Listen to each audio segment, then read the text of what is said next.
Every store has a door nobody talks about. This one had a name badge on the floor of it, face down, still warm from somebody's shaking hands. He heard her before he saw her. A sound too broken to be anything but real, coming from behind a lock that had never once in 12 straight years needed to keep anybody out.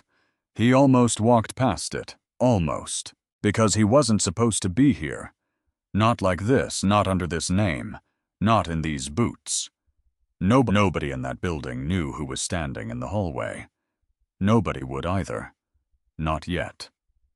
Somewhere down that hallway, a man in a cheap tie was already rewriting somebody's paycheck.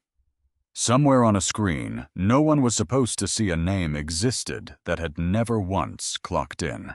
And somewhere behind that door, a woman was about to look up and meet the last stranger she thought would ever ask if she was okay. He knocked. Twice. 6 months from tonight, Elijah Sorrell would stand at a podium in a hotel ballroom, 300 people watching, and say a sentence he'd practiced in the mirror 4 times and still couldn't get through without his voice catching. I built this company on the idea that we take care of our people. And then I found out we didn't, but that was 6 months away. Tonight, he was just a man in a gray hoodie, 2 sizes too big, standing in a parking lot off Route 9, telling himself he could still turn around. He couldn't.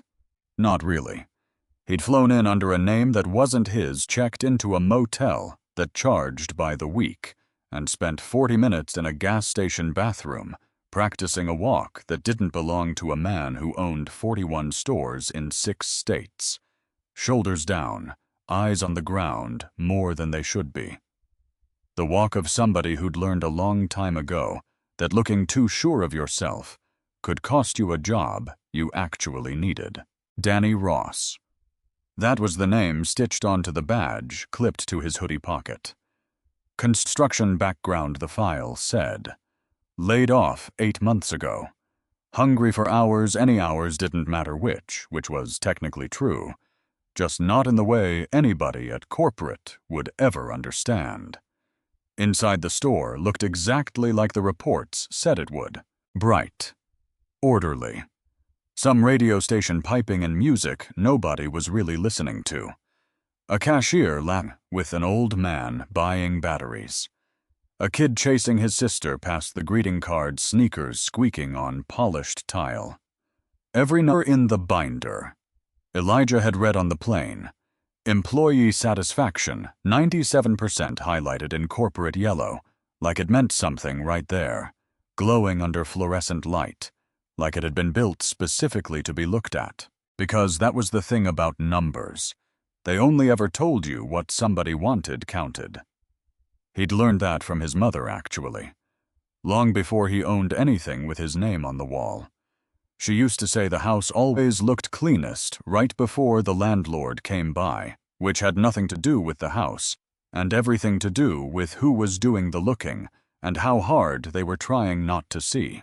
He walked the floor slow, past housewares, past a display of fall candles nobody would buy until October, past the long stretch of clearance. Nobody organized on purpose, because people liked digging for a deal more than finding one already sorted. A kid on his knees in electronics, Daniel, his tag said, was restocking phone chargers, humming something off-key, and happy to himself, the kind of humming that only happened when nobody was watching you work. Near the back, an older man pushed a flatbed of boxes slower than his shoulders. Probably remembered being able to move. 60s, maybe. He caught Elijah's eye, gave him the small nod. Men give each other, in places that run you ragged welcome, and I'm sorry both at once. Up front, a young woman with a hand pressed low against her back rang up a return patient with a customer who clearly wasn't planning to be patient back. She winced when she reached for a bag on the bottom shelf, covered it fast, straightened up before anyone official could notice she'd needed to. Normal. All of it. Completely forgettably normal. Until he heard it. A sound that didn't belong anywhere near a building that smelled like popcorn and new carpet. Low, cracked down the middle. Coming from behind a door marked "Staff Only" at the end of a hallway nobody else seemed to notice existed. Elijah stopped walking. He told himself it was nothing. People had bad days, cried in bathrooms on Tuesdays, splashed water on their face, went back out to the floor like it never happened. Not his business, not tonight. Danny Ross didn't go around knocking on locked doors his first hour on the job. Except Danny Ross wasn't real, and whatever was happening behind that door very much was. He knocked, soft, twice. Everything okay in there? The crying cut off like somebody had thrown a switch. A shuffle. Water running too fast like she was trying to wash the evidence off her own face before anyone could see it. "I'm fine." A pause thin as paper. "Just give me a minute." She was not fine. He'd spent 30 years learning to hear the difference between what people said and what was actually true, and this was not fine dressed up in 5 words and a locked door. He waited. Didn't knock again. Some doors needed a person to open them on their own timing, not yours. When she finally came out, she was already trying to be somebody else. Chin up, a badge in her hand. Because it had fallen, he'd seen the pale shape of it through the gap under the door. Face down, on wet tile. She pinned it back onto her uniform with fingers that didn't want to cooperate. Rosa, custodial staff. She was small, maybe 5'2", somewhere past 60, with the kind of hands that told the whole story. Before she said a single word. Knuckles-swollen skin. Split at the fingertips from bleach and cold water and years of not being allowed to stop. "Sorry." She wasn't looking at him. "I shouldn't be. I need to get back out there." "You don't look fine." That got her to look up. Really look the way people do when someone finally says the one true thing out loud in a building that runs entirely on pretending otherwise. "I'm Danny," he said. "Started tonight." Something in her shoulders came down half an inch. Not trust exactly. Just tired enough to stop performing for 1 single second. "Rosa," she said. Quiet. And then, like the words had been sitting behind her teeth for hours with nowhere to go, "It's my granddaughter." I didn't ask anything. He just waited because some sentences need room to finish themselves. "Camila. She's 8. Rosa's hand went briefly to her own chest like she could hold the rest of it in if she pressed hard enough. "Her heart's not. It doesn't work the way it's supposed to. She needs surgery. Soon." Her voice wavered on soon, and she caught it, pulled it back straight. "You don't need to hear this. You just started." "How long have you been here?" 12 years. Flat. A fact that had stopped meaning anything a long time ago. Never missed a shift. Not once. Not even when. She didn't finish that one either. Elijah noticed, filed it away. She tipped her head toward a corkboard behind the break room door, papered with a schedule sheet, so covered in crossouts it looked less like a calendar and more like evidence. Her name showed up 4 separate times, 4 different numbers, none of them agreeing with the last. "They keep cutting my hours," she said. "Mr. Voss says it's policy. I don't understand it. I've been full-time 12 years. I know what full-time is supposed to look like on paper." Elijah studied the board, touching it. He knew Harlow and Cote's scheduling policy the way he knew his own signature because he had approved it. Guaranteed hours for full-time staff. Benefits at 90 days, no exceptions written anywhere. Nothing on that corkboard matched a single line of what he'd signed off on 2 years ago. 4 states away, in a room with better lighting than this one, which meant Somebody down here had quietly rewritten the rules in a language corporate was never going to read. "The insurance," Rosa said, quieter, now almost embarrassed, like she was confessing to something done wrong instead of something done to her. "It's supposed to start at 90 days. I've worked here 4,380 of them, and he told me I don't qualify because my hours aren't steady enough. 12 years, 4,380 days. And the paperwork still called her part-time, like the word itself had the power to erase everything that came before it. Something about the way she said he told me pulled Elijah somewhere else entirely, back to a house he hadn't let himself think about in years, where his mother had spent the better part of a decade on her knees, for other people's floors, and never once, not one single time, heard anyone in that house call her by her name. She had won. He didn't let himself say it even in his own head most days. I was 54 years old, and the memory still put something sharp behind his ribs, sudden as a stitch from running too fast. Rosa didn't get to finish her sentence, because right then, a voice cut across the stockroom with an edge sharp enough to draw blood. "Amaya, you're on my time, not your feelings' time." Rosa's spine went straight before her face caught up to it. A reflex, the kind you only build after hearing the same voice enough times to stop needing to see the face first. A man rounded the end cap. 30-something hair, combed with more product than the whole cosmetics aisle, carried a lanyard swinging like a badge of rank he'd awarded himself. Grady Voss. Elijah recognized the name from a performance file that had crossed his desk, with 4 stars next to it, and the words "exceptional cost management" typed in bold, like a compliment. Voss didn't so much as glance at Elijah. Didn't register him as anything worth a second look. Just another interchangeable body in a polo shirt standing near a woman who'd stopped being useful to him for 1 full minute. "This floor's still dirty," Voss said. "What exactly have you been doing back here?"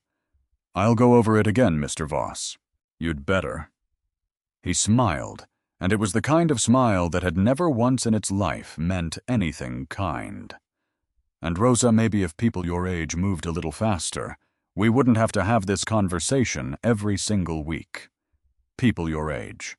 Elijah felt his jaw lock down tight. Not because the cruelty was new to him, he'd seen cruelty before, wearing much nicer suits under much better lighting. Because Rosa didn't even flinch at it. Because that told him this wasn't the first time, or the 5th, or maybe not even the 50th. Because a woman who'd shown up for 12 straight years without missing one single shift was standing in front of a 35-year-old who was quite obviously counting down the days until he had an excuse to replace her, and she already knew it. He could see her knowing it right there on her face, faster than she had time to smooth it away. Behind them near electronics, Daniel had gone very quiet, very focused on a charger display that didn't need his attention anymore. Voss walked off, checking his phone already halfway through, forgetting the conversation had happened at all. Rosa exhaled slow, the practiced kind of breath from somebody who'd learned exactly how to make herself smaller in under 4 seconds flat. "I should get back to it," she said. "Rosa." He didn't know why her name came out of him like it mattered so much. "What time do you start tomorrow?" 6, inventory. A small laugh, no humor anywhere inside it. "Assuming I'm still on the schedule by morning." She walked away with a limp she'd probably stopped noticing years ago. One hand pressed briefly to the small of her back before she disappeared around the corner, toward a floor that was already clean. Elijah stood by that corkboard a long time after she'd gone doing arithmetic that had nothing to do with quarterly numbers. 12 years, 4,380 days, 0 complaints on file. That night, back in a motel room that smelled like somebody else's cigarettes. He opened his laptop and pulled every record he could find on that store.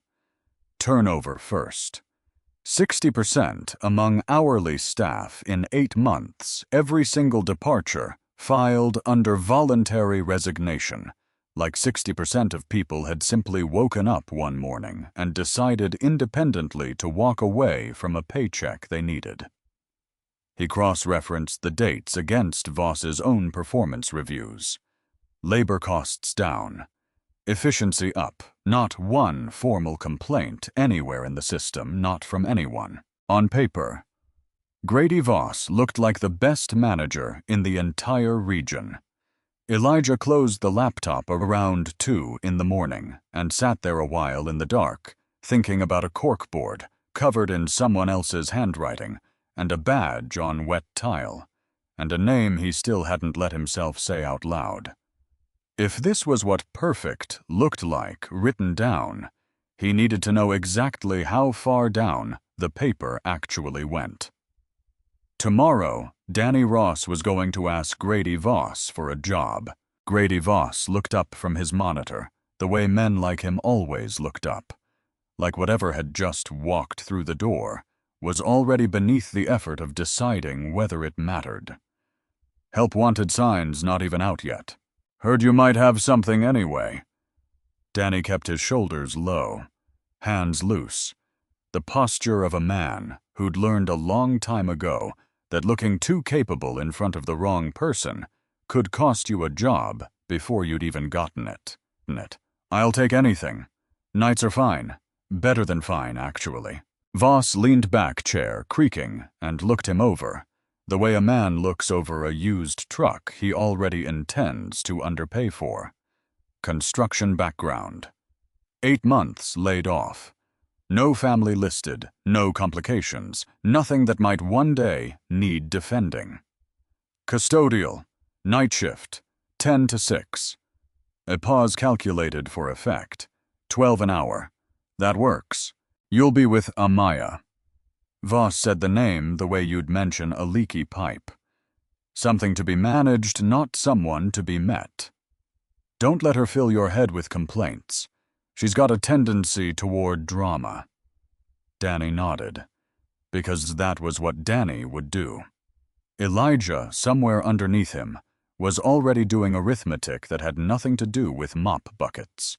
I reward loyalty, Voss said, standing to shake his hand, grip too firm, too long. Employees who understand how things work here, they do fine. Employees who don't. He shrugged like the rest of that sentence wasn't worth finishing out loud. 10 o'clock. Don't be late. Elijah walked out into a parking lot gone gold with late afternoon light, and thought not for the first time in 30 years of business that he'd just watched a man hand him a rope and call it a handshake. He had 8 hours before his shift started. He spent 4 of them in a big box store 2 towns over buying work boots that had never touched a job site, a knee brace he didn't need yet, and a thermos, because something told him a thermos mattered out here in ways it never had in any boardroom. He spent the other 4 practicing in the motel bathroom mirror how to hold his face like a man who was grateful just to be asked back. It wasn't hard. That was the part that scared him a little. It wasn't hard at all. By 9:45, he was standing at the loading dock in boots 2 sizes stiff, a name tag that wasn't his, clipped crooked to a polo shirt that smelled like a warehouse waiting for a door to open on a life he had absolutely no idea how to live. Rosa was already inside when he clocked in. Bucket mop, the economy of movement that comes from doing the same motion 10,000 times. She looked up when the door swung and something crossed her face. Surprise, mostly with something warmer folded underneath it. She probably hadn't meant to let show. You came back. Told you I needed the work. Most people say that and don't mean it. She handed him a mop like she was handing over a verdict. Guess we'll find out about you. He found out about himself first, within 10 minutes, because it turned out there was a wrong way to wring a mop, and he was doing it. Fighting the bucket like it owed him money, water sheeting everywhere, except where it was supposed to go. And Rosa stood there watching with her arms crossed, and an expression she was working very hard to keep serious. You're supposed to wring it, not wrestle it. I'm wringing it. You're bullying it. It's not going to respect you more for yelling, which got the first real laugh out of him in 2 days. Surprised him, actually, how much he needed it.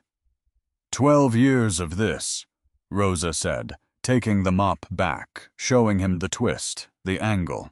The whole thing suddenly effortless in her cracked, capable hands. And you're gonna undo it in one night. Not trying to undo anything. Sure. But she was smiling when she said it. Small. The first one he'd seen on her. They worked the front of the store together for an hour, before a shape came rolling around the end cap, a flatbed cart, and behind it, the older man from the night before. Up close, he had the kind of face that had clearly laughed a lot, once, decades ago, and hadn't entirely forgotten how. You must be the new guy. He stuck out a hand that had clearly done 40 years of work before this job and wasn't finished yet. Walt, I run the stock room, which is a fancy way of saying I move boxes until my back files a formal complaint. Danny. Walt said it, like he was trying the name on deciding whether he trusted it yet. He didn't not really. Danny could tell, the way you can always tell, when someone older has seen enough people come and go to stop taking anyone at face value right away. Well, welcome to the graveyard shift. Population US, and whoever's dumb enough to shop for cereal at 2 a.m. Break came at midnight. 30 minutes, technically. Rosa poured coffee from a thermos identical to the one Danny had bought that afternoon, which felt for one strange second like being let in on a secret handshake nobody had taught him. Walt produced a box of day-old donuts from somewhere with the pride of a man unveiling a trophy. Don't ask where these came from, Walt said. I wasn't going to. Good, because the answer's the manager's office, and I'm not proud of it, but I'm also not sorry. Rosa laughed, really laughed, head back, and for a second, the tired lines around her eyes rearranged themselves into something younger. She told them about Camila. Not the surgery this time. Just Camila, how she'd named her stuffed rabbit Waffles, for reasons no adult had ever successfully gotten out of her, how she'd started saving up allowance to buy Rosa a car, a real one she'd promised once she was rich. Kid's got plans, Walt said, grinning. Kid's got everything, Rosa said, quieter, and looked down at her coffee like it might have an answer written in it somewhere. Danny said nothing, just listened. Because some nights listening was the whole job. The warmth didn't last. It never did in a building where Grady Voss had a key. He came through the automatic doors at 12:40, tie-loosened energy drink in hand, scanning the floor like a man checking whether his property had misbehaved while he wasn't looking. He found Rosa restocking paper towels in the customer restroom and stood in the doorway a beat too long before speaking. Amaya, you're moving like you've got somewhere better to be. I'm almost done, Mr. Voss. Almost done isn't done.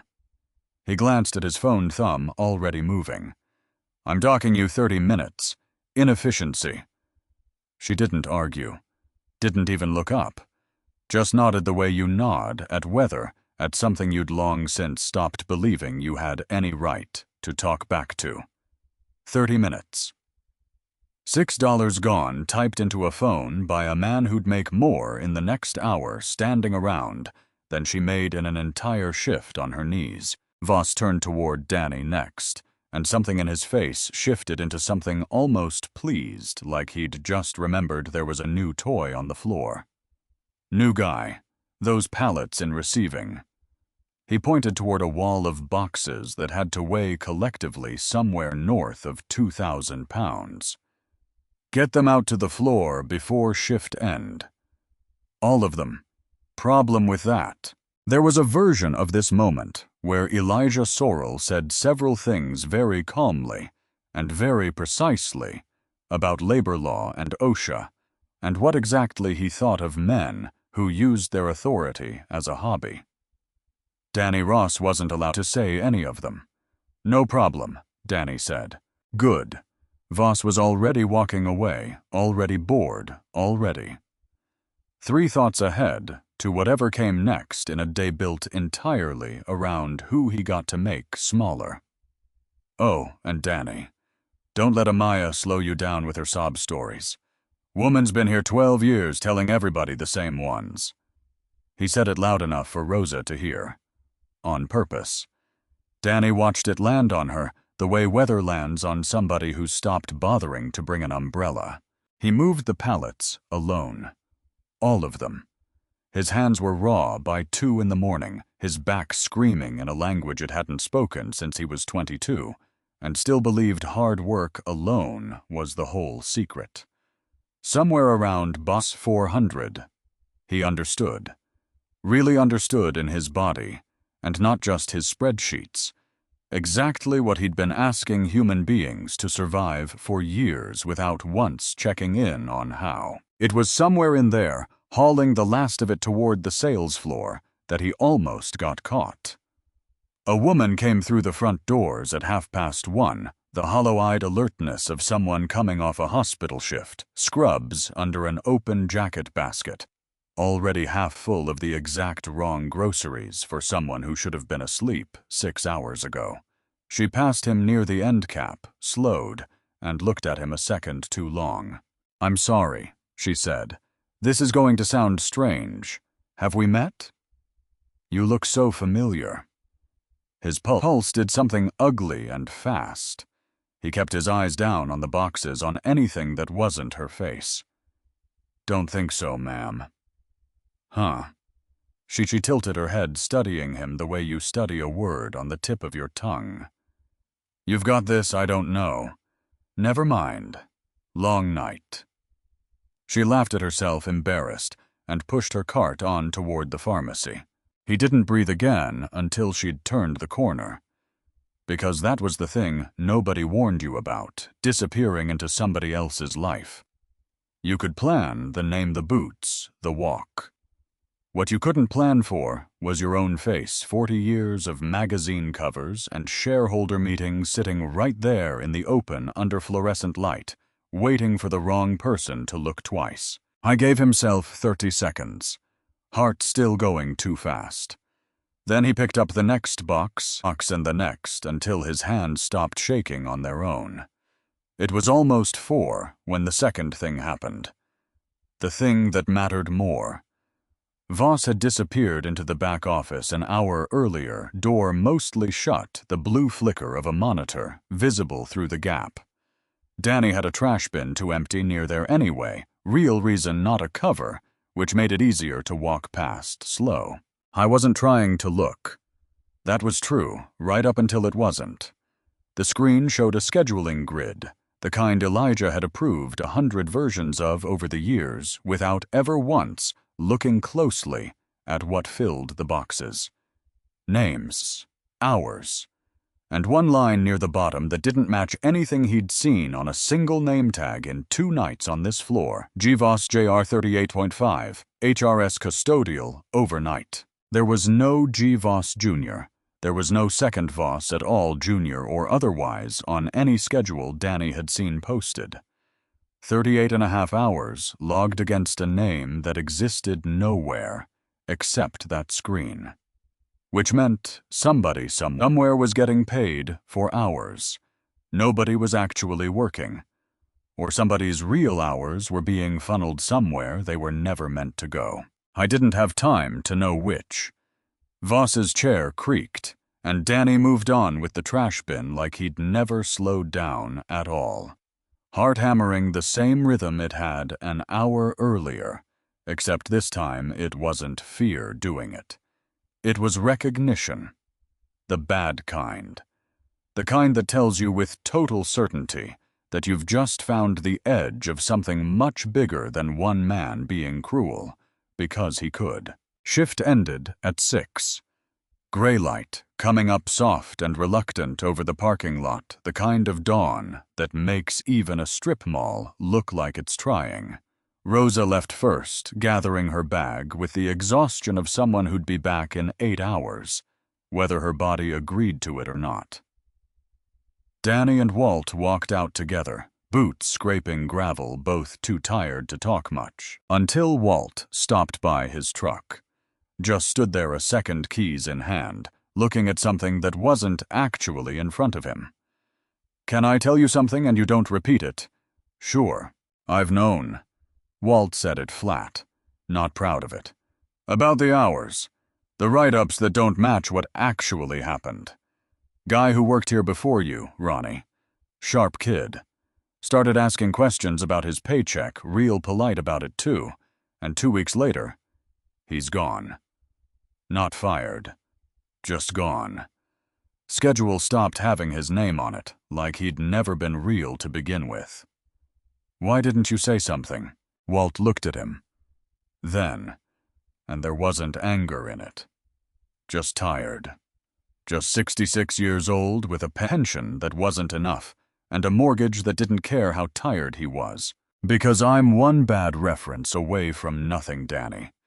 I got a wife with a bad hip and 11 years left on this house, and men like Voss know exactly which people can afford to fight back and which ones can't. I'm not one of the ones who can." His jaw worked a second. "I'm not proud of it. I think about Ronnie sometimes. I think about Rosa a lot more than I let on. But being scared and being okay with it, those aren't the same thing. I want you to know that. In case it matters to anybody ever, it mattered.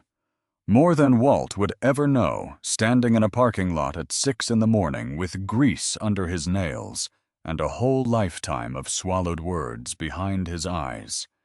Danny didn't say anything close to what he was thinking. Couldn't. Not yet. "Get some sleep, Walt." "You too, kid." A tired half-smile. "You held up all right, for a guy who fights mops for a living." He drove back to the motel, with the windows down, cold air doing nothing to slow the thoughts stacking up faster than he could sort them. A ghost name on a screen. A woman docked $6 for kneeling too slow on a bathroom floor. A man who'd stayed silent for years, not because he didn't care, but because caring for people like Walt had a price tag attached that Elijah Sorrell had never once in his life been asked to pay. I thought about his mother again. A house that never once said her name in 9 years. And thought clear as anything clearer than he'd thought about a single-line item in a decade that whatever was hiding behind that ghost name on Voss's screen, he wasn't leaving this town until he'd pulled it all the way out into the light. Tomorrow, he told himself, pulling into the motel lot as the sun finally cleared the tree line. Tomorrow he'd find out exactly whose hours those really were. 9 in the morning, and Elijah Sorrell was sitting on the edge of a motel bed that had never once in his life felt like anything close to home. Phone pressed to his ear, waiting for a voice he trusted. Renee picked up on the second ring. Because Renee Kim always picked up on the second ring, had for 8 years, through birthdays and board meetings, and one memorable Christmas Eve, when a warehouse in Ohio caught fire, and she'd answered from her sister's dinner table without missing a beat. "You're supposed to be at the Aspen retreat." Her voice had that sharpness she got when something felt off before she even knew why. "Everyone's asking where you are." "Tell them food poisoning. Tell them I'm mortified about it." A pause on the line. Long enough that he could picture her exactly leaning back in her chair.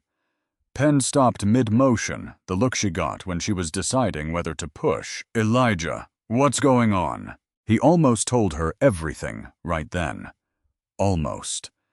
except telling her meant making it real in a way that had consequences he couldn't take back, and he wasn't ready for that yet.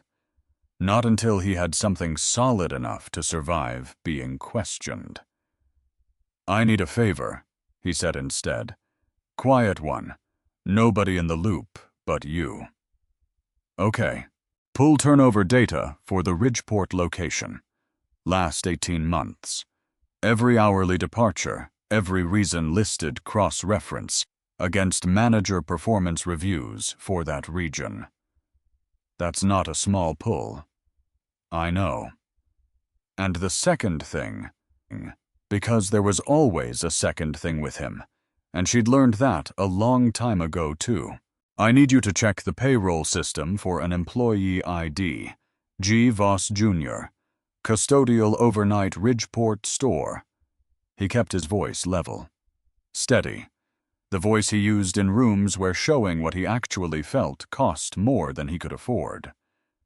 "Tell me if that person exists anywhere outside that one location's schedule." Another silence. This one had weight to it. "Elijah, what did you find?" "I don't know yet. That's the honest answer." He looked at himself in the motel mirror across the room, a stranger in a gray hoodie. Dark circles under his eyes. He hadn't earned from sleep, because he hadn't gotten much of that either. "Give me 48 hours before you say anything to anyone, including legal. I need to know what I'm looking at before I hand it to people whose job is to worry about liability instead of people." "You're scaring me a little." "Good," he said. "Stay scared. Keep digging anyway." He hung up before she could ask the question underneath all her other questions, the one about why his voice sounded like it belonged to someone standing at the edge of something he couldn't see the bottom of yet, because that was exactly where he was standing. The day crawled. He drove out past the highway, found a diner that didn't ask questions, ate eggs he didn't taste while turning over every version of what that ghost name on Voss's screen could mean. A relative padding his own hours. A shell account skimming wages from real people into a pocket nobody at corporate would ever think to check. Something worse. Something he hadn't imagined yet, waiting under all of it, like a stone at the bottom of a river. You could see the shape of it through the water, but not what it actually was until you reached in. By 4 in the afternoon, he'd convinced himself to stop guessing and start collecting proof instead, which was easier to decide than to do.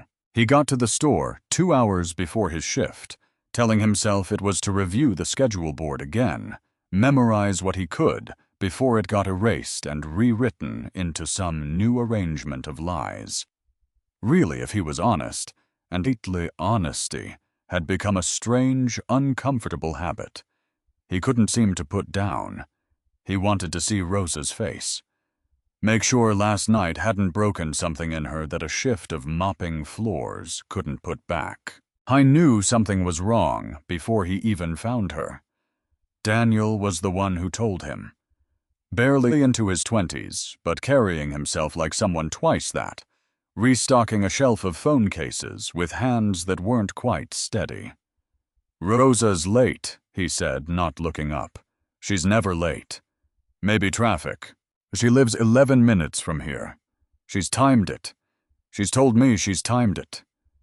Daniel finally looked up, and there was real worry in it, the kind people usually didn't let show in front of somebody twice their age. "Something's wrong, I can feel it." He was right. Rosa came through the employee entrance 40 minutes into the shift, and Elijah barely recognized her for the first 3 seconds. Her uniform was wrinkled like she'd slept in it, or hadn't slept at all. Her eyes were swollen in a way that had nothing to do with the crying he'd heard through a bathroom door 2 nights ago. This was different. Deeper. The kind of exhaustion that comes from spending 11 hours in a plastic chair under hospital lighting. Watching machines you don't understand, beep numbers you're too afraid to ask about. "Rosa." "I'm here." Her voice came out thin, stretched. I'm on time. Almost. You don't have to be here tonight. Yes, I do. Sharp before he'd even finished the sentence. And then softer, like she was apologizing for the sharpness. I have to be here. Please don't, I can't talk about it right now, or I won't be able to work at all, and I need to work. He didn't push. Some doors again needed their own timing. It was Walt who filled in the rest 20 minutes later, voice low, near the loading dock where the cameras didn't quite reach. Camilla had an episode this morning. He said it carefully, like each word had sharp edges he was trying not to cut anyone with. Rosa found her on the bathroom floor before school. Lips gone blue. Ambulance, the whole thing. He shook his head slow. They kept her most of the day running tests. Cardiologist came in around 2 and told Rosa the surgery can't wait until next month anymore. Has to happen inside 2 weeks. Maybe sooner. 2 weeks. Elijah felt the floor tilt slightly under him. The particular vertigo of hearing a countdown start on a clock you have no control over. And she still came in. Because she's 4 days short of 90. Walt's jaw worked the way it when he was holding something back that wanted out badly. You know what that means around here. Insurance. Insurance. Walt spat the word like it tasted wrong in his mouth. She's been chasing that 90-day mark for going on a year now. Every time she gets close, hours get cut and the clock resets. She thinks it's bad luck, scheduling mistakes. He looked at Elijah dead on something bitter and tired, sitting behind his eyes. I used to think that too. I don't anymore. I haven't for a while. I just never had proof, and proof is the only thing that matters to people who can fire you for saying the wrong thing out loud. Because that was the exact shape of the thing Elijah had been circling for 2 days without being able to name it. Not bad luck. Not a scheduling glitch, not an overworked system, doing its clumsy best. A pattern. Aimed specific time to land exactly where it would hurt the most. He found Rosa an hour later in the break room, sitting very still with a phone in her hands, like it might ring at any moment with news she wasn't ready for. He sat down across from her. Didn't say anything at first. Some silences did more work than words ever could. They said 2 weeks, she finally said. Not looking up. Maybe sooner if she has another episode like this morning. How's she doing right now? Sleeping. My neighbor's with her. A small broken laugh, no humor in it at all. I've been doing the math all day. 90 days. I'm at 86. 86 Danny. 4 more days and I qualify, and then the surgery's covered, and instead... She stopped. Pressed the heel of her hand hard against one eye, like she could push the next sentence back down where it came from. Instead, Mr. Voss came by an hour before my shift. Told me there'd been a reclassification. Said corporate's tightening definitions on what counts as consistent full-time hours. Said my last 2 weeks technically don't qualify because of the days he already cut me back in. She laughed again, worse this time. Because of the days he cut me back on. He's using his own cuts as the reason I don't qualify for the thing. His cuts were supposed to be temporary. It doesn't even make sense. Except it does. It makes perfect sense if the whole point was making sure I never get there. Elijah sat with that a long moment. Let it land the way it deserved to land. Because there it was. Not an accident. Not a broken system doing its clumsy worst. A door built to look like it opened, engineered never to actually let her through. Rosa. His voice came out lower than he meant it to. I need you to hang on. Just a little longer. Can you do that? I don't have a choice. She finally looked up at him, and there was something in her face he hadn't seen there before. Not defeat, exactly. Something harder and more stubborn underneath the exhaustion. I've been not having it for 12 years. I'm good at it by now. He wanted to tell her everything right there. The badge in his wallet, the real name, the fact that within the week none of this would matter, because he was about to burn it all down from the inside out.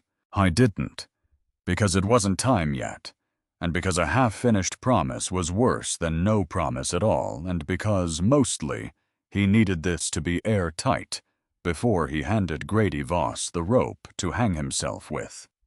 So he said the only true thing he had permission to say. I'm not going anywhere. She almost smiled at that. Almost. The rest of the shift moved like a held breath. Voss showed up around midnight, energy, drink in hand, the restless energy of a man checking on property he suspected of trying to slip away from him. He found Rosa near customer service, said something too quiet for Elijah to catch from across the floor, and walked off with the loose, satisfied gait of someone who'd just enjoyed himself. Rosa didn't cry this time. She just stood very still for a second, hand pressed flat against the counter, like she needed it to remember how to hold her weight. Elijah watched all of it, filed every second of it away. Because somewhere between midnight and 2, watching a 63-year-old woman absorb cruelty like weather, something in him stopped being careful about staying in character and started being careful about something else entirely. Staying quiet long enough to make sure this never happened to anyone else ever in any store with his name over the door. The opportunity came at 2:40.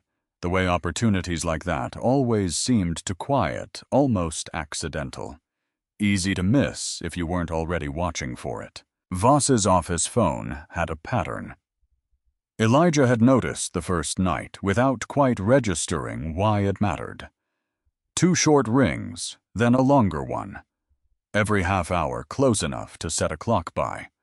Each time, Voss disappeared not into his office, which had windows, but out through the back exit near receiving where the walls were concrete instead of drywall, and nobody had any real reason to walk past. Nobody except a man pushing a cart of flattened boxes toward the compactor. Elijah timed it. Waited 2 full cycles before he tried anything, because getting caught once meant never getting a second chance. And this was the kind of thing you only got to attempt once and needed to get exactly right. The 3rd ring came at 2:40 on schedule. Voss's voice low, already halfway out the door, before Elijah had positioned the cart close enough to the loading dock's outer wall to hear anything at all. He pulled his phone out, thumb shaking just slightly over the record button. Because this was the part where everything could go wrong in about 9 different ways, and his brain was cycling through all 9 of them at once. Fast, ugly, relentless. What if the door swung open? What if the wheels on the cart squeaked at exactly the wrong second? What if Voss finished the call in 10 seconds and none of it mattered? He pressed record anyway. Yeah, I got the numbers for this location. Voss's voice muffled through concrete, but clear enough, bored almost. The tone of a man discussing whether not lives. Amaya's at 86 days again. Reset her Tuesday. Ferris is due any minute. Now I've got her on inventory duty, starting next week. That'll take care of itself before the baby does. A pause. Someone on the other end voice, too faint to make out words, just rhythm. No complaints filed. There's never gonna be complaints filed. A short laugh, ugly at the edges. That's the whole trick, man. You don't go after the 25-year-olds. They've got options. They've got energy to fight. They'll lawyer up over a parking ticket. You want the ones who can't afford to. The older ones. The ones with somebody depending on them. Amaya's got a sick kid at home. Some granddaughter heart thing. A pause. And then Elijah would replay this exact half-second 100 times over the following days. The particular careless cruelty of it. Woman 63 years old and scared out of her mind about a hospital bill. You think she's filing a complaint? She'll take whatever I hand her and say thank you on the way out. Elijah's hand had gone completely still on the phone, not shaking anymore. Something past shaking. Same with the older guy in receiving. Higgins. Wife's sick house isn't paid off, he's 66, and nobody's hiring at his age for anything that pays what he's making here, even with what I take off the top. That's the whole formula, honestly. Find the ones with the most to lose and the least room to fight. Works every single time. Another laugh satisfied, this time the laugh of a man congratulating himself on his own cleverness. Corporate sees labor costs down, thinks I'm some kind of genius. I'm not a genius. I just know which people are too scared to say no. Silence on the other end. A question maybe. The insurance thing, easy. System flags anybody approaching 90 consecutive days. I just make sure nobody actually gets there. Cut a shift here. Adjust a classification there. And the clock resets itself. Half these people don't even understand how the 90-day rule works well enough to catch it. And the ones who do, a shrug audible even through his voice. Who's gonna believe a 63-year-old cleaning lady over a regional manager with 4 years of stellar reviews? Corporate's not walking down here to check my math. They're looking at the bottom line, same as everybody else looking at me. Elijah stood in the dark behind a cart of flattened cardboard phone screen glowing faint blue in his palm, and felt something in his chest go very quiet and very cold at the same time. Not rage exactly. Something past rage. Something closer to grief if grief could sit right next to fury and not cancel it out. Because he was thinking about his mother again. Because he couldn't stop thinking about her. Not since that corkboard. Not since he heard Rosa's daughter's name, Marisol. She'd said it once, quiet, like a prayer. She still hadn't gotten used to saying in the past tense. Not since he understood fully, completely, exactly what kind of man built a system around who could least afford to fight back.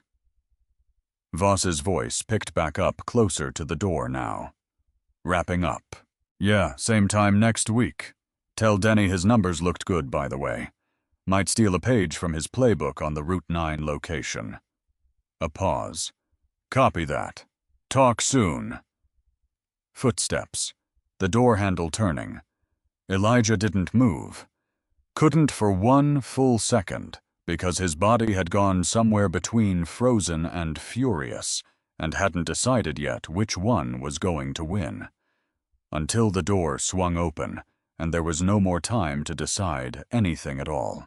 He grabbed the nearest box off the cart in one motion, folded it fast, kept his eyes down, kept walking toward the commictor like a man, with nowhere else in the world he needed to be. Voss walked right past him. Didn't look twice. Didn't look once, really, because to Grady, Voss's Danny Ross wasn't a person standing 4 feet away, holding a recording that would end his career. He was furniture. Background.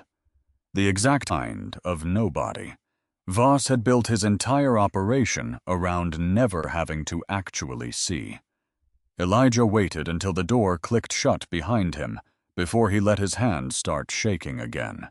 He walked to the far end of the loading dock out past the light and played it back, all of it.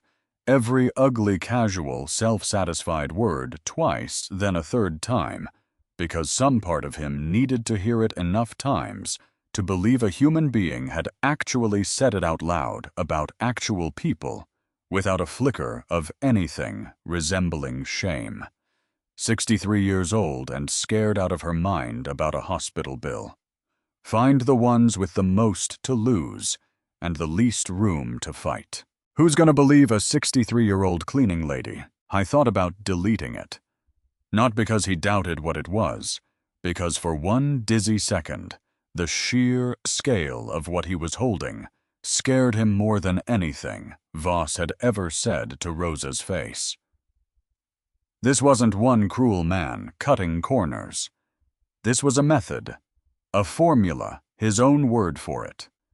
Built, tested, refined across however many stores, however many Rosas, however many Walts, quietly bleeding hours, and dignity out of people who'd already spent a lifetime learning not to expect better. And somewhere in the back of his mind, underneath the fury, a smaller, colder thought took root and wouldn't let go.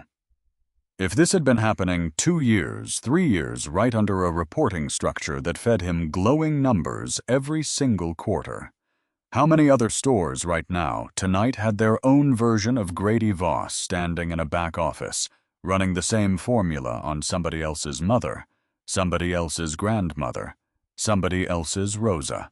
I didn't have an answer yet, but he intended to get one. He found Walt near the end of the shift, restocking the last pallet of the night, and said only 4 words: quiet, steady. Nothing left in his voice but certainty. I got what I needed. Walt looked at him a long moment. Didn't ask what exactly. Just nodded slow, like a man setting down a weight he'd been carrying so long he'd almost forgotten it had a shape. Ronnie would have wanted somebody to. Dawn came up gray and ordinary over the parking lot, same as it had the morning before, like the world had no idea what had just changed inside it. Elijah sat in his car a long time before he turned the key.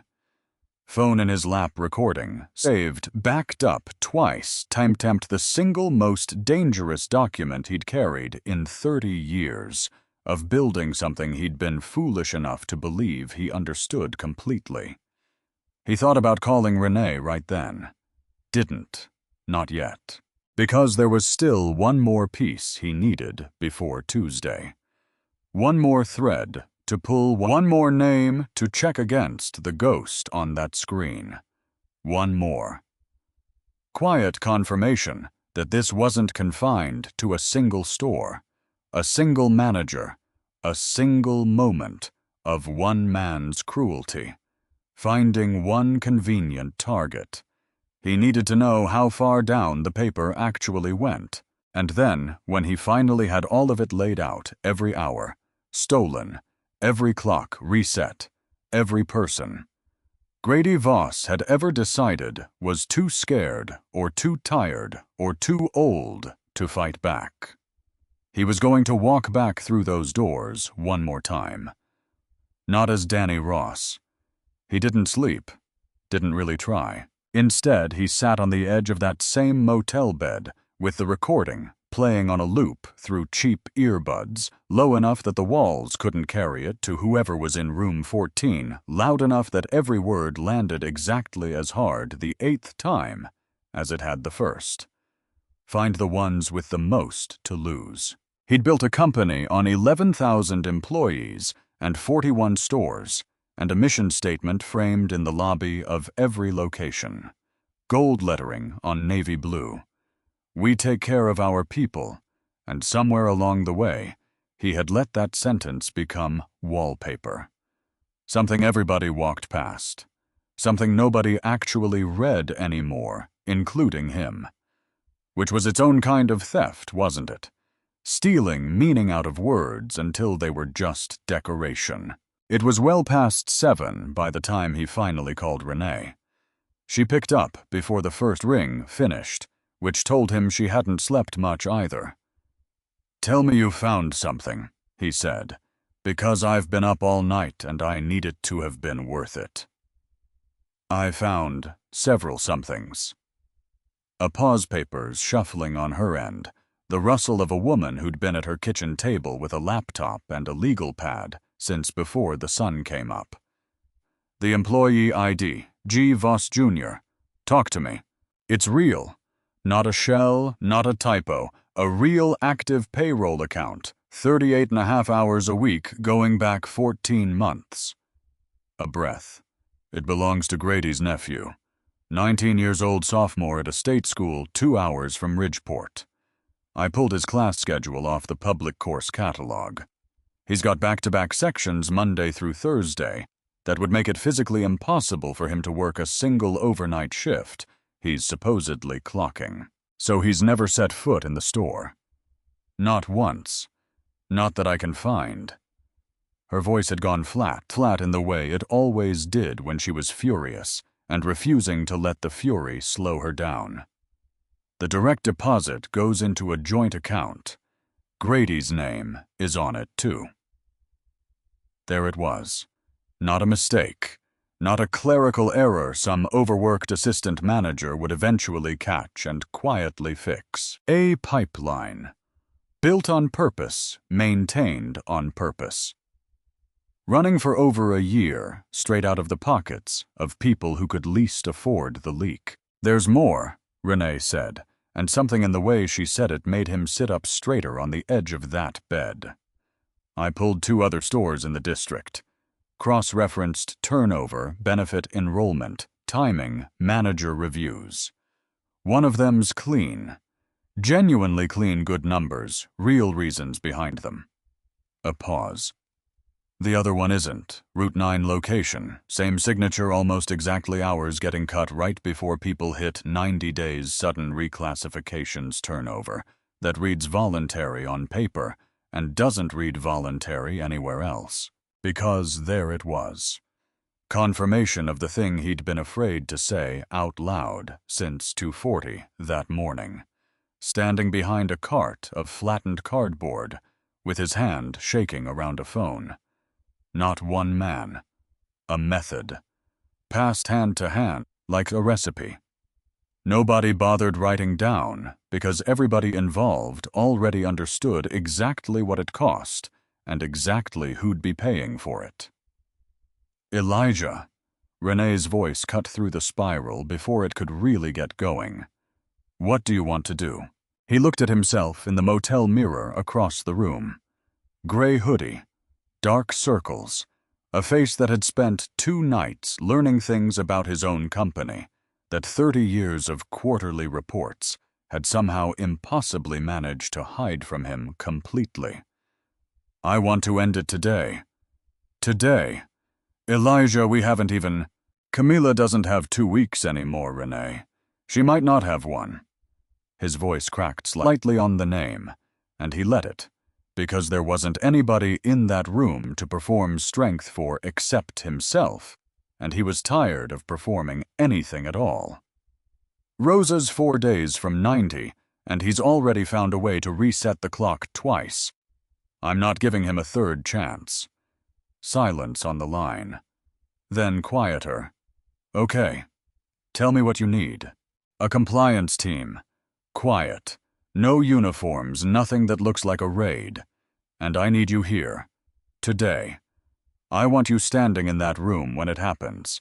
Because these people deserve to see somebody from this company who actually gives a damn. Not just the man who let this happen under his own name for 14 months without noticing. You didn't let it happen. I built the system that let it happen. There's a difference, but it's a smaller one than I'd like. He hung up before she could argue him out of the guilt. Some guilt he'd decided somewhere around 4 a.m., staring at a water stain shaped vaguely like Ohio on the motel ceiling was worth keeping. It kept a man honest about what he still owed. He showered. Shaved the 2-day scruff Danny Ross had been quietly cultivating. Stood there long moment afterward, with a towel around his waist, looking at a face that was about to belong to somebody else again, after 2 days of getting to belong briefly, imperfectly, to nobody important at all, because that was the part he hadn't expected.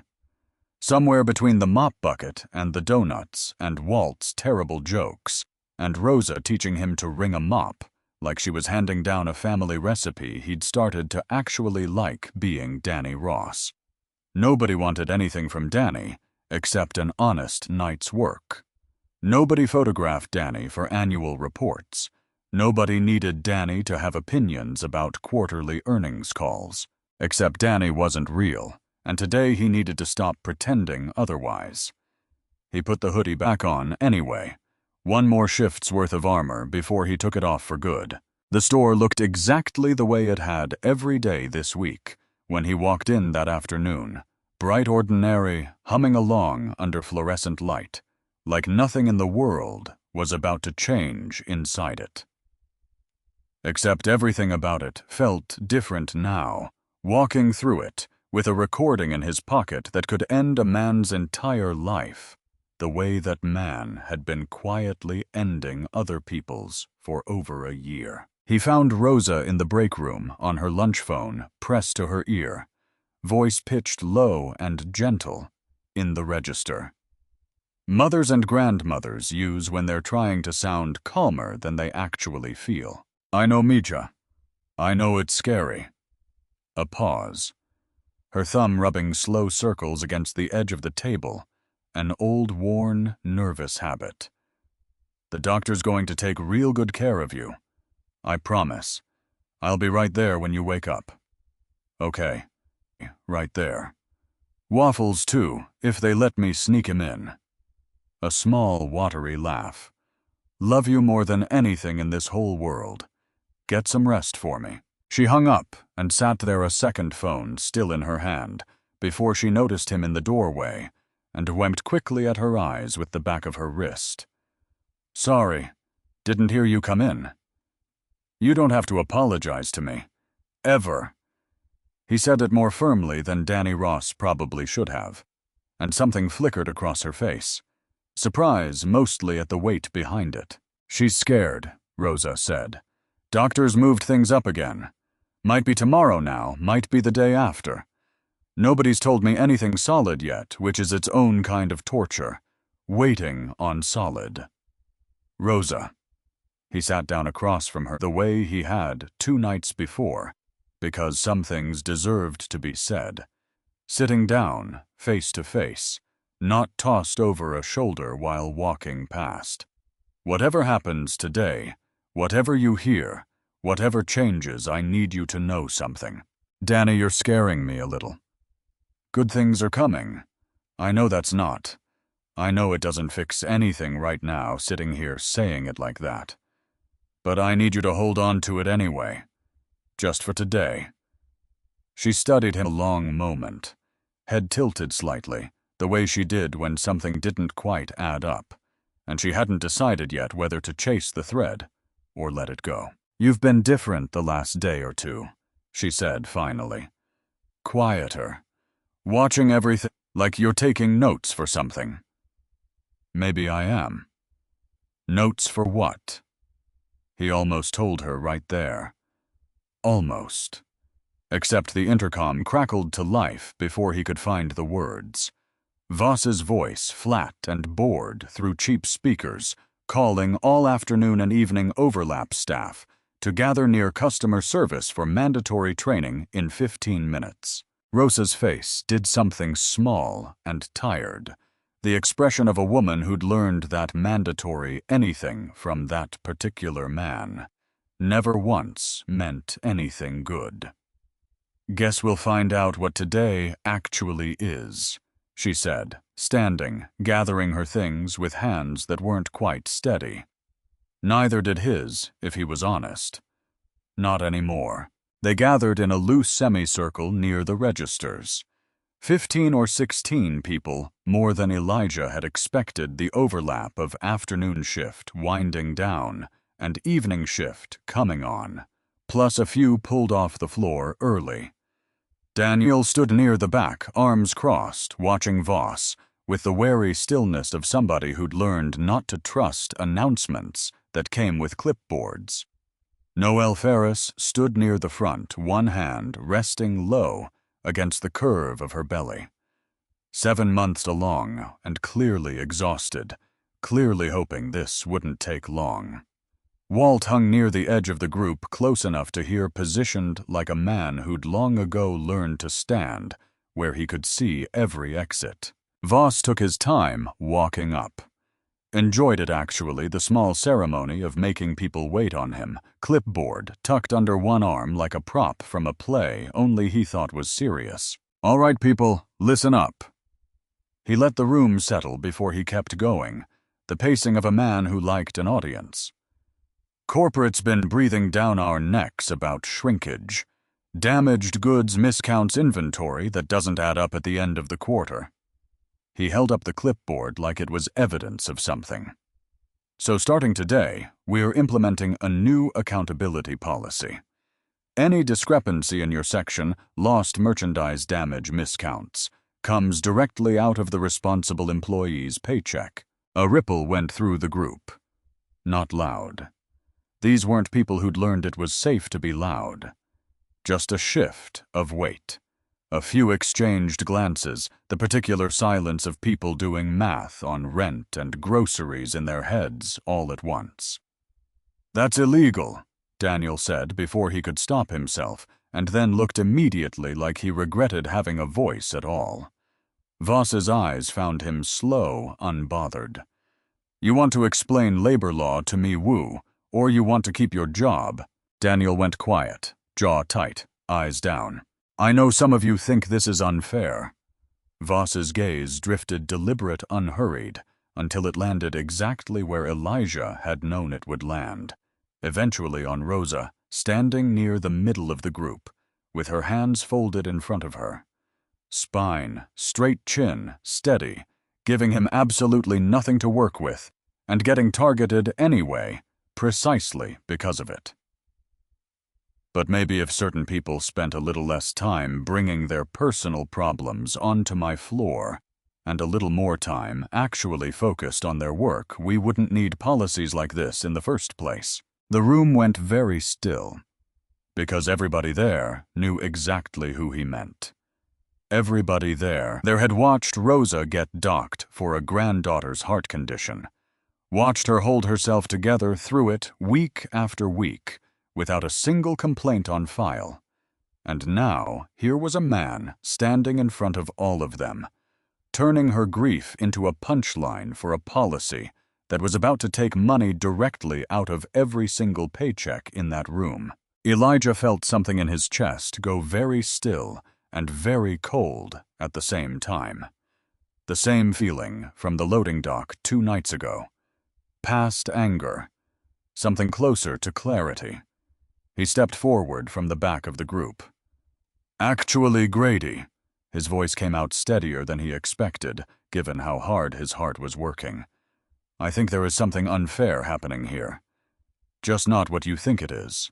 Voss's eyes snapped to him, narrowed the flicker of a man, recalibrating whether the nobody in the hoodie had just become somebody worth paying attention to.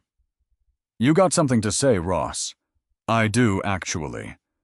Elijah reached into his pocket, pulled out his phone thumb, already finding the file. "Quite a lot, actually." He hit play. Voss's own voice filled the space between the registers, tinny through the phone speaker.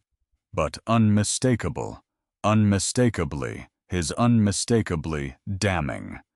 Amaya's at 86 days again. Reset her Tuesday. The whole room seemed to inhale at once and forget how to exhale. Woman 63 years old and scared out of her mind about a hospital bill. "You think she's filing a complaint?" Rosa's hand rose slowly to cover her mouth, eyes going wide, glassy, fixed on nothing. Find the ones with the most to lose and the least room to fight. Works every single time. Turn that off. Voss's voice had gone sharp thin at the edges, the panic of a man watching his own words become a weapon in real time. Elijah let it keep playing. Who's gonna believe a 63-year-old cleaning lady over a regional manager with 4 years of stellar reviews? Around the circle faces were changing. Daniel's jaw had gone tight enough to ache. Noelle's hand had drifted from her belly to her mouth. Walt wasn't moving at all, just watching something old and quiet, and finally vindicated settling into his features. "You recorded me illegally," Voss said when the clip finally ended, his voice climbing toward something that wasn't quite steady anymore. That's not admissible. This states one-party consent." Elijah kept his voice level, almost gentle. The calm of a man who'd spent 30 years learning exactly how to sound reasonable while delivering the worst news of somebody's life. I only needed one party to agree to it being recorded. That was me. You don't know who you're messing with. Voss took a step forward, chin jutting, the last reflex of a man whose whole authority had always run on other people, flinching first. I'll have you fired. I'll have you arrested. For what? Elijah didn't move, didn't raise his voice. Exposing wage theft, benefit fraud. Falsifying employment records to defraud a 19-year-old college kid's own aunt and uncle out of federal insurance requirements. He shook his head slowly. Those are federal crimes, Grady. Not workplace disagreements. Crimes. Voss's eyes darted around the circle to Daniel, to Noelle, to Rosa, to Walt, to every single face he'd spent the last 14 months deciding was too scared or too tired or too old to ever say a word. Every one of them was looking back at him now with something that had stopped being fear a full minute ago. It's their word against mine, he tried, desperate now, voice cracking on the edges. Who's going to believe a bunch of... Careful, Elijah said, quiet, final, the single word doing more work than a raised voice ever could have. I'd think very carefully about how you finish that sentence. Voss didn't finish it. Couldn't maybe, or wouldn't. Just stood there, chest rising too fast, looking for an exit that didn't exist anymore. Elijah reached into his other pocket. Slower this time. Because this part mattered, this part deserved its own weight, its own silence before it landed. He pulled out a slim leather case, flipped it open. A photo ID embossed gold lettering across the top. Harlow & Co., Corporate. And beneath it, a name that had nothing at all to do with construction sites or custodial shifts, or a man named Danny, who fought mop buckets and lost. Elijah Sorrell, Chief Executive Officer. The silence that followed had a texture to it. Elijah would remember it for the rest of his life, the hush of a room full of people, simultaneously rearranging everything they thought they understood about the last 48 hours. Daniel's mouth actually fell open. Somewhere near the back, somebody. Elijah never found out who gasped audibly, sharp enough to cut through the quiet. Rosa didn't gasp. Rosa just stood very still, hand still pressed against her mouth. Eyes moving slowly from the badge to his face and back again, like she was trying to find the seam where Danny Ross ended, and this other man began, and couldn't, because there wasn't one. There'd never been one. Just a man who'd cared exactly as much as he'd looked like he cared the whole time, for reasons she wouldn't understand fully until later. My name isn't Danny Ross. He let his voice carry the way it did in boardrooms, in shareholder meetings, in every place he'd ever needed a room to actually listen. I'm Elijah Sorrell. I own this company. And you. He turned finally fully toward Voss, and let every ounce of 30 years of restraint fall away from his voice at once. Are finished. Voss's face had gone the color of old paper. You can't. I can. I am. Elijah didn't raise his voice again. He didn't need to. Security.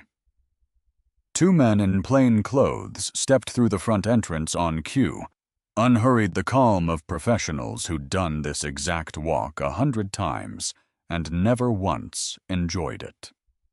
Grady Voss, you're terminated effective immediately. You're also under active investigation for wage theft, benefit fraud, and conspiracy to defraud. These gentlemen are going to walk you out now. This isn't over. Voss's voice cracked entirely on the last word, all the swagger gone out of it. Nothing left but a man realizing in real time exactly how small the world had just become. You hear me? This isn't. It is actually. Elijah watched him go, watched the automatic doors slide shut behind 2 security guards and a man who'd spent 14 months deciding which of his own employees could least afford to fight back. For you, it very much is. The doors closed. The parking lot swallowed the rest of whatever Voss was still shouting. And the room exhaled all at once, 15 or 16 people, letting out a breath they'd apparently been holding since Voss first pulled out that clipboard, some of them laughing in the shaky, disbelieving way people laugh right after something terrible finally actually ends. Rosa was crying. Not the way she had behind that locked bathroom door 2 nights ago. Something different. This time. Something that had room in it for relief alongside the grief. And Elijah crossed the small distance between them before he'd fully decided to. "I'm so sorry," he said, and meant it more completely than he'd meant almost anything in 30 years of running a company, built apparently on not looking closely enough. For all of it. For not knowing. For letting a man like that operate under my name for over a year while people like you paid for it. You're really... Rosa's voice broke apart entirely. This whole time you were... Danny wasn't real. Everything Danny felt was. He held her gaze steady, certain. I meant every word I said to you in that break room 15 minutes ago. Good things are coming. I need you to still believe that. She didn't answer. Just nodded, hand pressed hard against her chest, like she was trying to hold something in that had gotten too big to hold. Renee arrived 11 minutes later, moving fast through the front doors with a laptop bag over one shoulder, and the focused urgency of a woman who'd driven 90 minutes, doing at least 10 over the limit the whole way. I got here as fast as I could. Her eyes swept the room, Voss's absence, Elijah standing there without a hoodie's worth of disguise left in him, a room full of stunned, red-eyed employees who clearly needed answers she hadn't fully prepared to give yet. You already? He's gone. It's done. There's something else. Renee's expression shifted the carefulness of someone about to deliver news that mattered as much as it hurt. I kept digging after we hung up. Pulled the district HR file going back 2 years. She glanced at Walt, at Rosa, like she already knew this next part would land hardest with the 2 people who'd been here longest to feel it. 8 months ago, somebody filed a formal complaint against Grady Voss. Wage manipulation, retaliatory, scheduling, the whole pattern. Elijah felt something cold settle low in his stomach. Who? Ronnie Alvarez. Walt made a sound low in his throat, something between a laugh and something much sadder than a laugh. The complaint was logged, assigned a case number, and then closed 19 days later, unsubstantiated, insufficient evidence, without a single follow-up interview on file. Not with Ronnie. Not with anyone who worked under Voss at the time. Renee's jaw was tight, her voice carefully controlled around something that sounded a lot like her own fury. Somebody at corporate saw that complaint, Elijah. Somebody read it and decided it wasn't worth 45 minutes of actual investigation. Because that was the part that cut deepest standing there, in that quiet, stunned store. Not that one man had built a cruel little empire out of other people's fear. That the system meant to catch him had looked directly at the evidence once 8 months ago and simply closed the file. Find out who closed it, Elijah said quietly. Today, I want a name. Already on it. He turned back to the room, to Daniel, still pale, still processing. To Noelle, one hand resting protectively over her belly. To Walt, who looked like a man who'd been carrying something heavy for so long, he barely recognized the feeling of finally setting it down. To Rosa, standing in the middle of all of it, 12 years and 4,380 days. Finally being seen by somebody with the power to do something about it. I know this doesn't undo anything that's already happened, he said, and his voice for the first time in 2 days didn't sound like Danny Ross or Elijah Sorrell, the CEO. Just sounded like a tired man telling the truth. But starting today, every single thing that man did to you is going to be made right. Every hour, every dollar, every insurance claim that should have gone through months ago. His eyes found Rosa's. Starting with you. Somewhere outside, past the automatic doors, past the parking lot where 2 security guards were still standing, with a man who'd run out of threats, worth making an ambulance siren rose faint and distant on the evening air headed toward a hospital where an 8-year-old girl was still waiting for a surgery date that no longer had anything standing in its way. The store didn't fully believe it yet. That was the strange thing about the 10 minutes after Voss walked out. Nobody moved right away, like the whole room was waiting for someone to yell cut and admit it had all been rehearsed. Rosa was the first one to break the spell. She wiped her face with both hands, fast, business-like, the reflex of a woman who'd spent a lifetime not being allowed to fall apart in front of an audience. I have to go. Her voice came out steadier than her hands looked. The hospital called twice during that meeting. I felt it buzzing, and I didn't dare check, and now I don't know what I missed. And I go. Elijah didn't let her finish. Whatever you need, it's handled. All of it. I can't just leave in the middle of Rosa. He said her name the way you'd put a flat hand on something to stop it shaking. You've never once in 12 years let this store come before that little girl. Don't start today. That got her moving. Renee had a car outside within 4 minutes. One of the black sedans, corporate, kept on retainer for airport runs, repurposed now for something that actually mattered. Rosa climbed in, still wearing her uniform badge, crooked hands twisting together in her lap, like she could wring the waiting out of them, the way she wrung a mop. Elijah almost climbed in after her, stopped himself at the door, because this wasn't his moment to occupy. Some fears needed room that didn't have a CEO standing in the middle of it, however good his intentions were. Call the second you know anything, he said instead. Anything at all. She nodded, and the car pulled away. Taillights disappearing around the same corner. Voss's security escort had turned 20 minutes earlier, 2 very different kinds of urgency, wearing the same stretch of asphalt. Behind him, the store slowly remembered how to be a store again. Renee's compliance team fanned out with laptops at 2 folding tables near customer service, a pop-up clinic for a wound nobody had been allowed to name until today.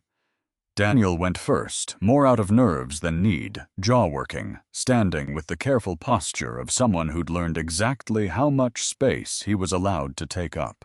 You're not in trouble, Renee told him gentle before he could even ask. None of you are. I need that to be clear, because I don't think this room believes it yet. Nobody's ever asked what happened instead of telling me what to say happened. He said, quiet. Not once. Not here. Get used to it, Elijah said, coming up beside him. Starting today. Noelle went next, one hand resting low on her belly. Exhaustion and disbelief fighting for space on her face in equal measure. Paid leave through delivery, and 12 weeks after, Renee told her. Full salary. Guaranteed position when you're ready. Whatever ready looks like for you. Noelle didn't say anything for a second. Just pressed her free hand hard against her mouth, eyes going bright. I've been so scared they'd find a reason to let me go before I even got to hold her. Nobody's letting you go, Elijah said. Not here. Not ever again. The call came at 11:40 that night. He'd been sitting in a real hotel room now, not the motel off Route 9, because Danny Ross didn't need cover anymore. Phone face up on the desk, willing it to ring 4 straight hours of not quite letting himself blink. He had it against his ear before the second ring finished. Rosa. They just took her back. Her voice was doing something complicated, wrecked and steady at once. Surgeon says 4 hours, maybe 5. I'm coming. You don't have to. I know I don't have to. He was already reaching for his jacket. I want to. He found her at 12:20 in a waiting room, the color of old teeth, vending machine humming in the corner, a television bolted to the wall, playing infomercials to nobody. Rosa sat with her knees together, hands folded so tight the knuckles had gone pale, watching a set of double doors like she could will them open through sheer exhausted focus.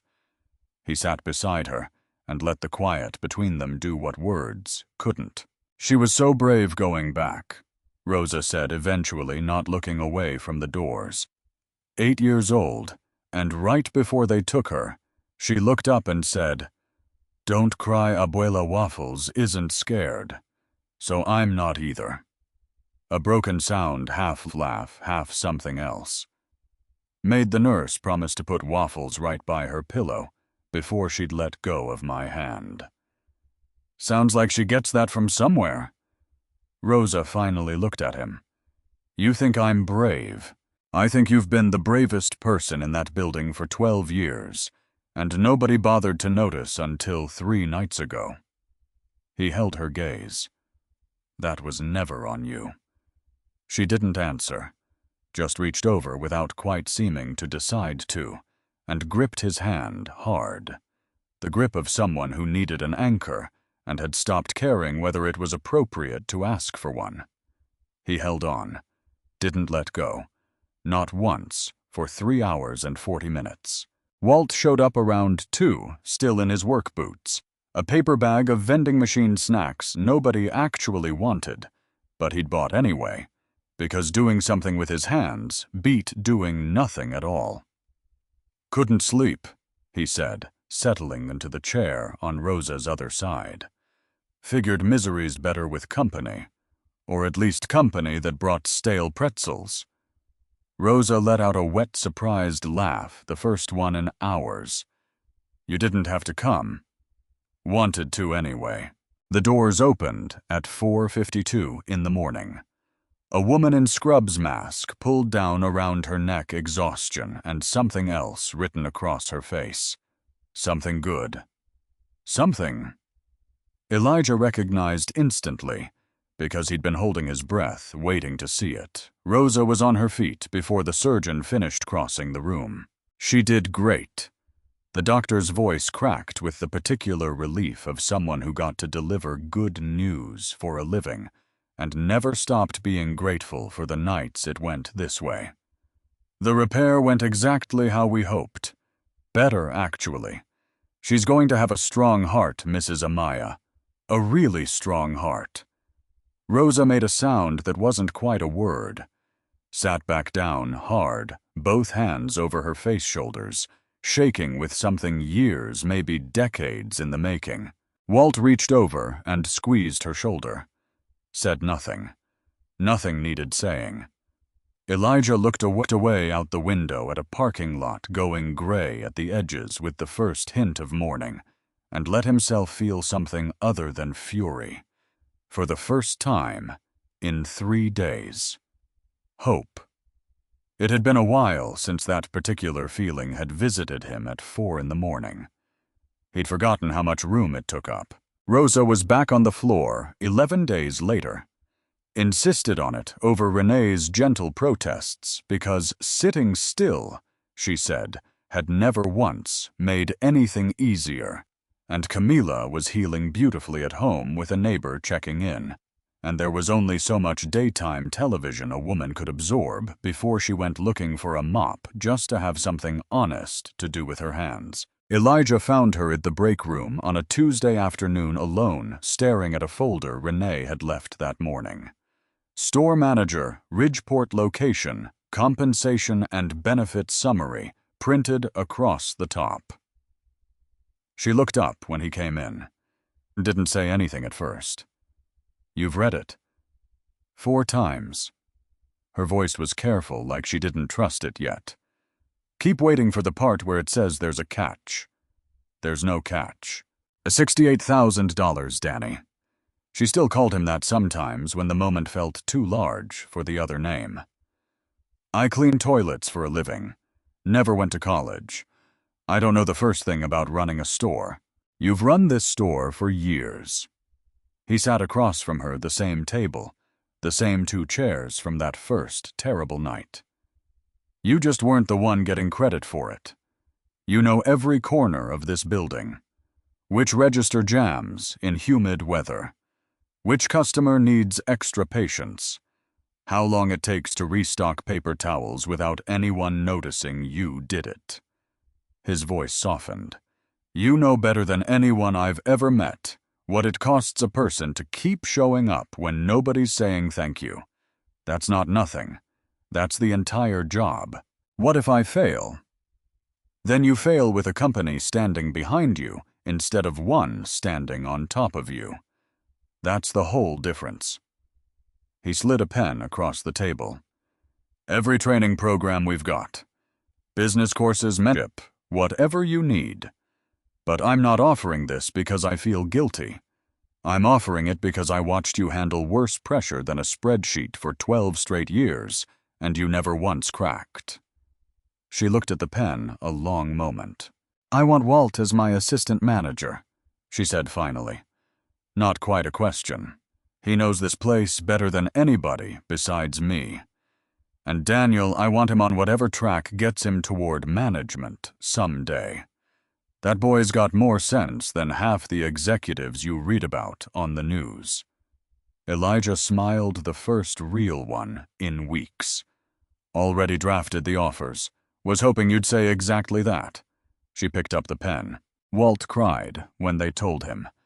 Actually cried, right there, by the loading dock, wiping his face with the back of one grease-stained hand, muttering something about how 66 was awfully old to start believing things could still turn around."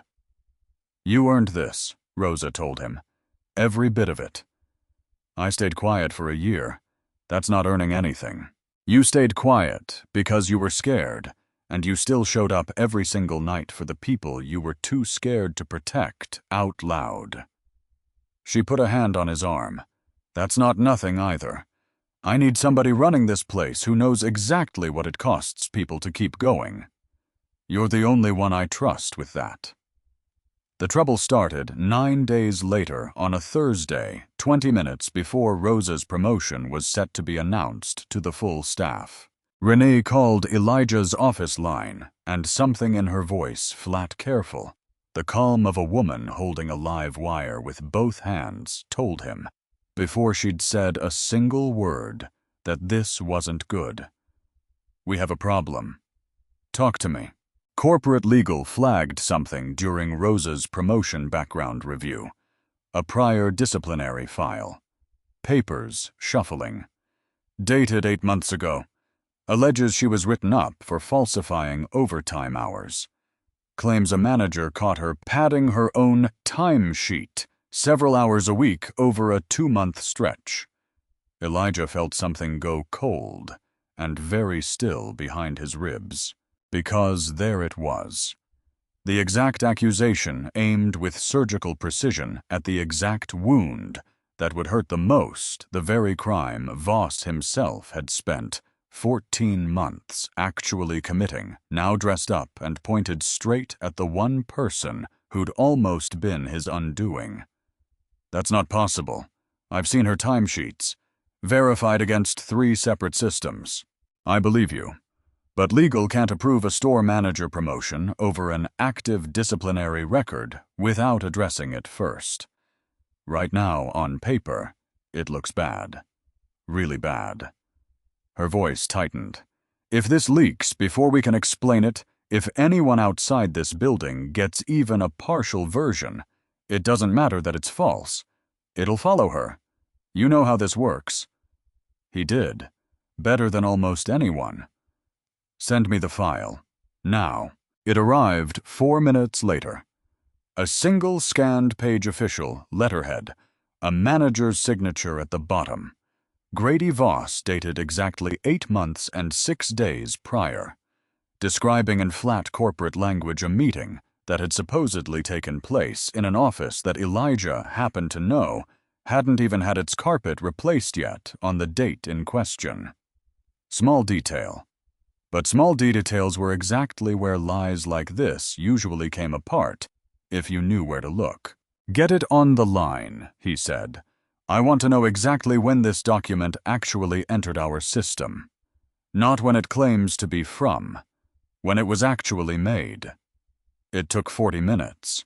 40 minutes that felt considerably longer spent pacing a hallway outside Renee's office, while a systems analyst named Sam walked them both through server logs, neither of them fully understood translating, slowly the language of timestamps, into something a CEO and an HR chief could use. "Here." Sam turned the laptop around. "Document claims a creation date 8 months back, but the file's actual metadata when it entered our HR system, when it was last touched, shows something different." "How different?" "It was created 2 days after Grady Voss's termination." A pause, letting that sit. "Using his manager login, which should have been deactivated the same day he was walked out." Because there it was. Not 8 months ago. 2 days after he'd been marched out of that store in front of 16 people, Voss had used credentials. Nobody had bothered to shut off yet. One piece of collateral damage from a company that had moved fast enough to fire him, but not quite fast enough to lock every door behind him, and built a lie engineered to detonate at the exact moment it would hurt Rosa most.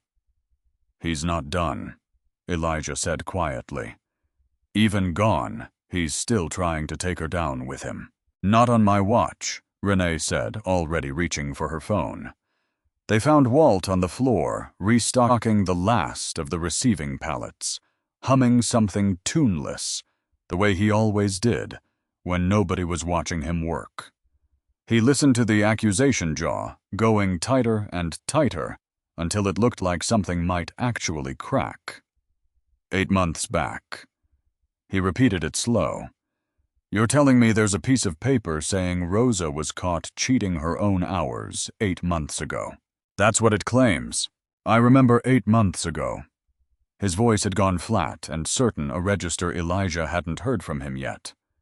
"I remember it exactly because that's the week the ice machine broke and flooded half the stockroom, and Rosa and I were both here till 3 in the morning, mopping it out by hand, because Voss wouldn't authorize a real cleanup crew." He looked up something fierce, settling into his tired features. "I was standing next to her the entire week that write-up claims happened. Every shift. There was no meeting. There was a broken ice machine and 2 exhausted people keeping the floor from flooding into electronics. Would you say that in writing, officially? I'll say it standing on a table in the middle of the sales floor, if that's what it takes." His jaw set. Stayed quiet once when it mattered. Not doing that again. Not for her.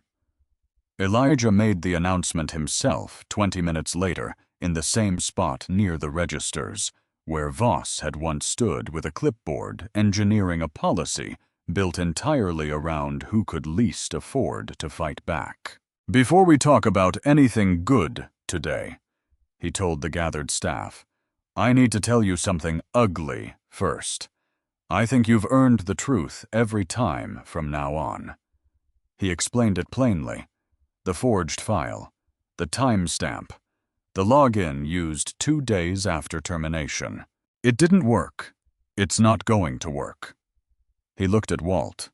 Because Walt Higgins stood in front of a legal team without blinking and told the truth about exactly where he was standing 8 months ago, even though staying quiet would have been easier. That's the kind of person I want running this store. That's the kind of company I intend for this to actually be starting today and every day after. Rosa stood near the front hand, pressed to her chest, the way it had been 3 weeks earlier in a break room that had already held so much of this story. Rosa Amaya. His voice carried steady, certain. Store manager. Effective today. No asterisk. No fine print. No forged piece of paper ever getting the last word about who you are in this building again. The applause wasn't polite corporate applause. It was loud and a little messy. Daniel actually whooped. Noelle wiped her eyes with a maternity sleeve she'd need for maybe 3 more weeks. Walt stood there grinning like a man who'd finally set down something heavy enough to have bent his spine for a year straight. Rosa didn't say anything for a long moment. Just looked around the circle. Daniel, Noelle, Walt, Renee, Elijah. The way you look at people when you're trying to memorize a moment you're terrified might not come around twice.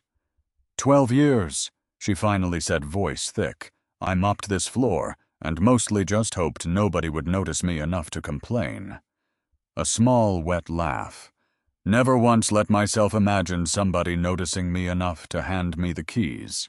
Get used to it, Elijah said, echoing Daniel's words from weeks earlier, meaning it just as much. It's happening from now on. 6 months from that morning, almost to the day.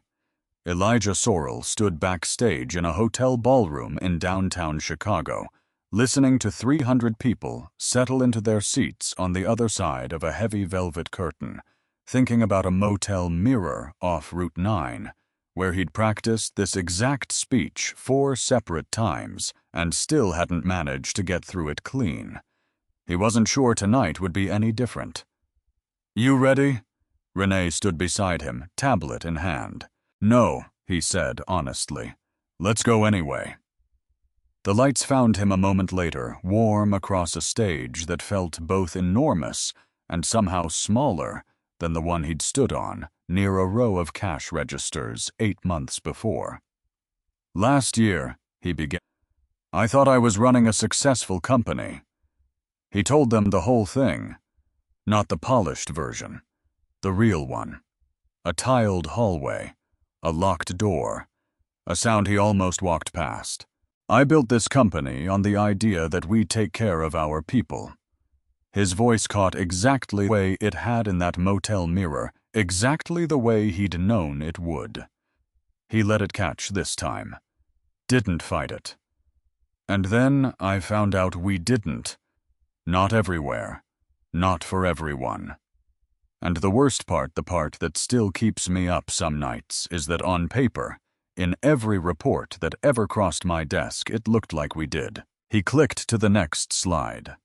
A woman in a custodial uniform, mop in hand, 2 in the morning, time-stamped weeks before any of this became public. This is Rosa Amaya, 63 years old, widowed, raising her granddaughter alone after losing her daughter 3 years ago.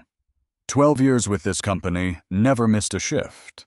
And for at least the last 14 months of that, she was systematically targeted.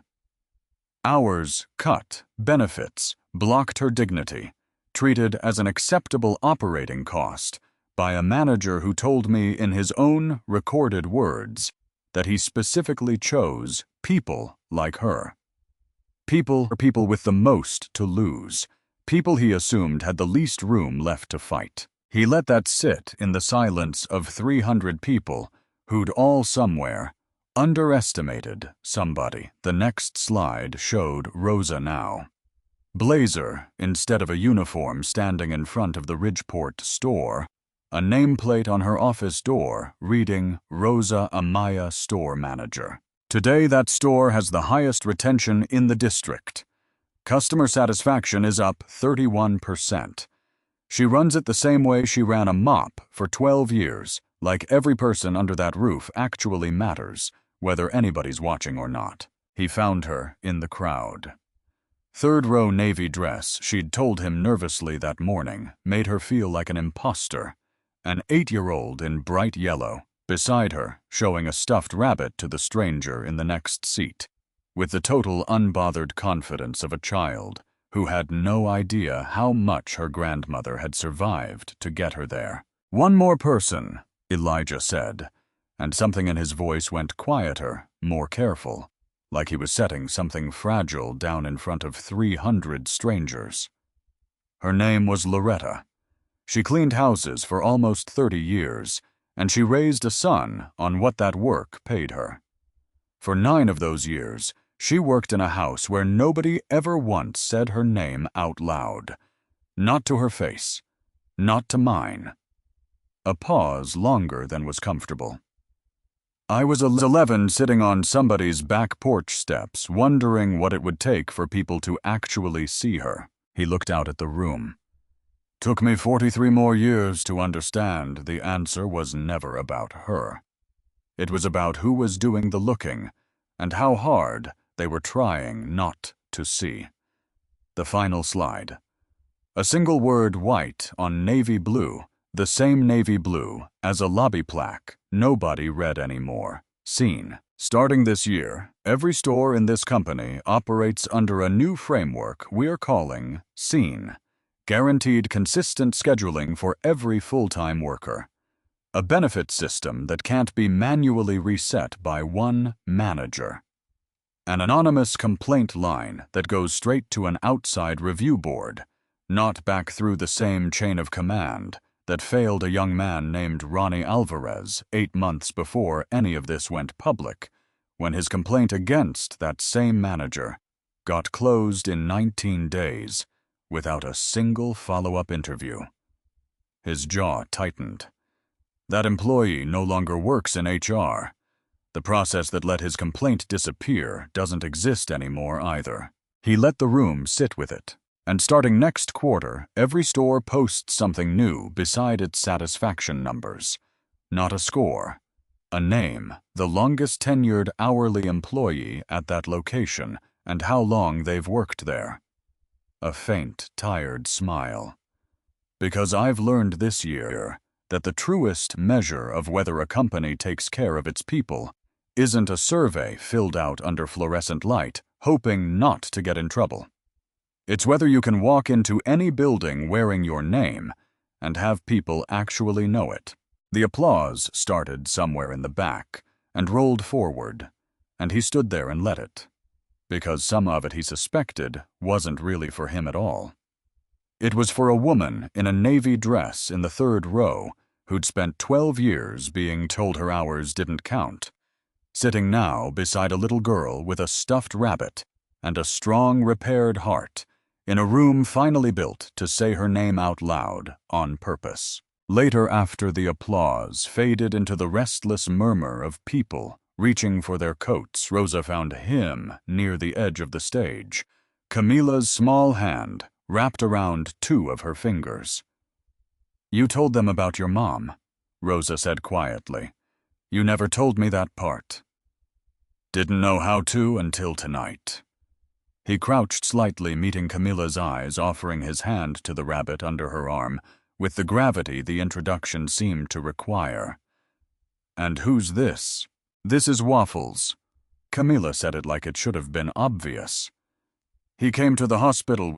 The doctor says he has a strong heart now, too. I checked." "I believe it," Elijah said, and found somewhat to his own surprise that his voice had gone thick around the words. "Strongest heart in the building, probably." Rosa watched them a moment, something soft moving across her face, 12 years of being unseen, finally settling into something like rest.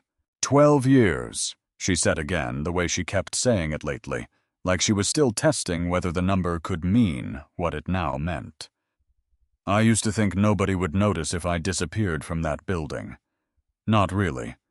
Not the actual me." "I noticed," Elijah said. "Took me longer than it should have, but I noticed."